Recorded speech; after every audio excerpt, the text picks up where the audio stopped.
fellow Toastmasters and guests.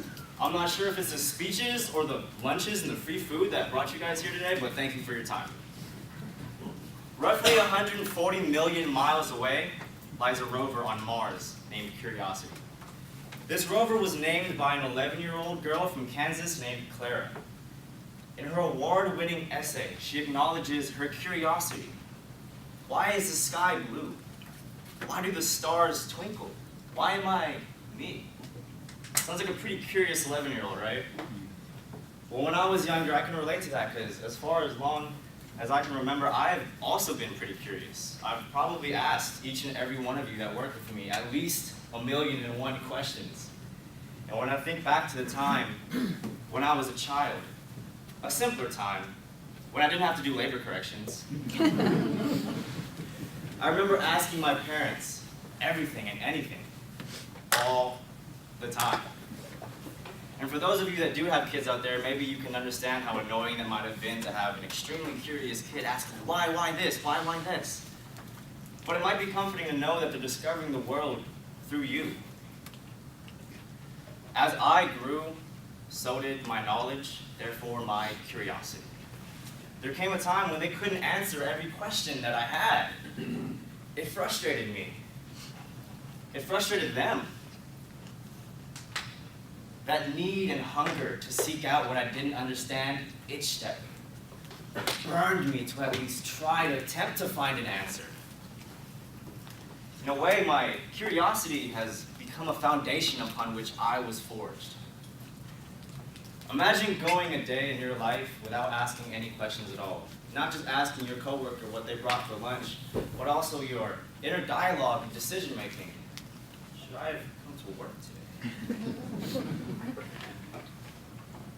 Not every question is created equally.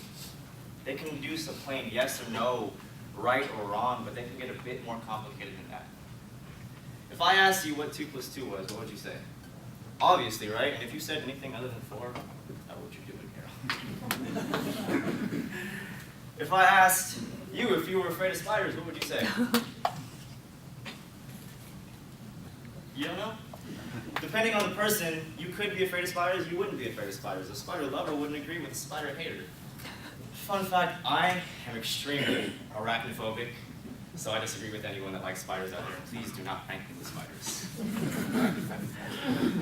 But one thing I do love is space. And for those of you that share that interest with me, maybe you can resonate with me when I say that black holes are one of the most awesome things ever. An object out there that has such an immense gravitational pull that could devour everything, even light? Count in. Now, if I asked you, what does a black hole look like inside of it? You couldn't tell me the right answer. In fact, there is no right answer. If light doesn't bounce off of it, we can't see inside of it. Like we can see any other celestial body in the heavens. We can just guess. We've discovered clever ways to observe and see around it, but we can't see it. We can't know it. You would think that something like this would drive me crazy, would infuriate me, but it only made me even more curious to know things like this. Growing up, I had to accept that questions like this exist. There won't be an answer to every question. Not every question has an answer. To truly understand something, you must interrogate every aspect of it. If Copernicus never questioned if the Earth was truly at the center of the universe, if Newton never questioned what made the apple fall, if we never questioned what we could be in this life, what would we be? Nowadays, we can answer just about any question we have. Quick Google search. A minute of looking at a black mirror device, backlit in the palm of your hand, you can find and discover something new in a minute. But think about the lives, the toil, the journey, and the thoughts of the people that went into discovering that question and making it available to you instantly. We may take that for granted sometimes.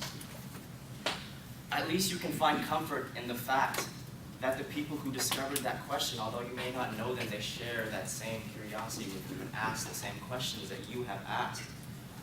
The questions that I have asked in my life had made me who I am. It made you who you are. we have also asked similar questions in our life. The person outside that made our salad, maybe you're your kids. They've asked similar questions in life.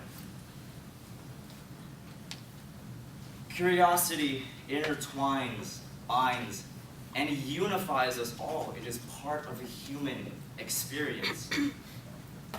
At the end of the day, we're just the universe experiencing the universe.